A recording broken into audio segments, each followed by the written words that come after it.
This YCN segment is brought to you by Harris Family Furniture in Plymouth, Laconia, and Chichester.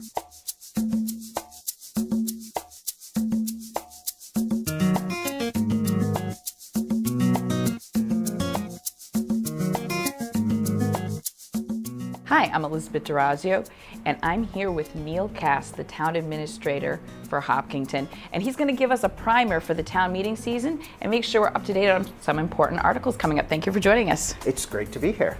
A lot of things happening in the past year that really covered some of the larger topics. One of the things that has gone by the wayside and seems to be resolved is the pay-by-bag. Yes, this is the first year in many years that there will not be a warrant article on pay-by-bag.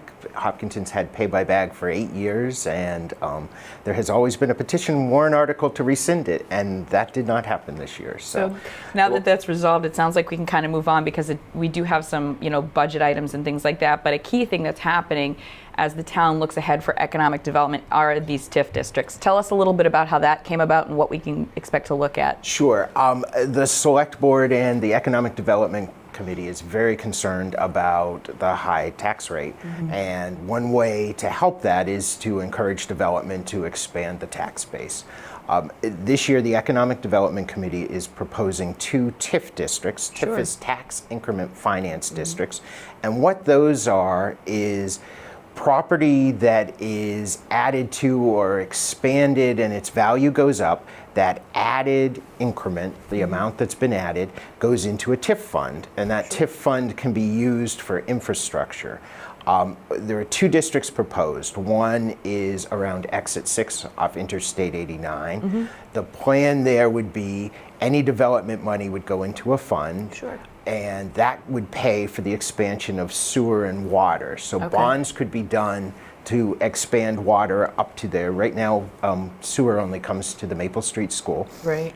And so that money would go in. Now, you wouldn't expand your sewer until you had some commitment for expansion to make sure you could pay for it. Right. But this is one way that the added money goes to pay for the infrastructure. It doesn't affect the current tax rate. Mm-hmm. It's paid for, and then once the sewer and water or the infrastructure work is paid for, then that added value goes on to the regular tax rate. And one of sort of the advantages of these TIF districts is it allows the town to preserve its character of the historic Main Street, center of Kentucook with the fountain. You're not polluting those areas by over-commercializing them, but you're not hindering their development. And going back, 20, 30 years, my first job was at Crowther Engineering. I was an engineering assistant secretary there for years and put myself through college there. So for years, that always has been sort of an economic and manufacturing area, and there's enough land where it's not interfering with that historic center either.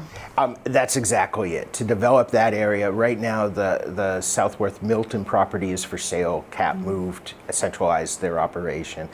You have McLean.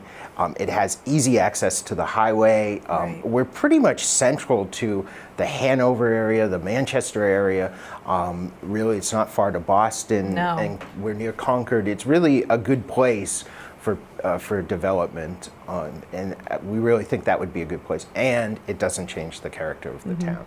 The other location for the TIF district is by what's called the Dunkin' Donuts intersection on Route 202 and 9 in Maple Street.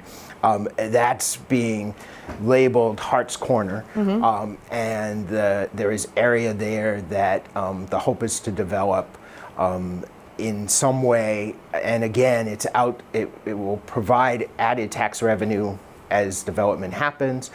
It doesn't change the character of the town, and really the Economic Development Committee is looking at ways to do this and keep the and convenient locations, like you said, at wonderful intersections, there between the Henniker and 202 corridor toward that part of the state.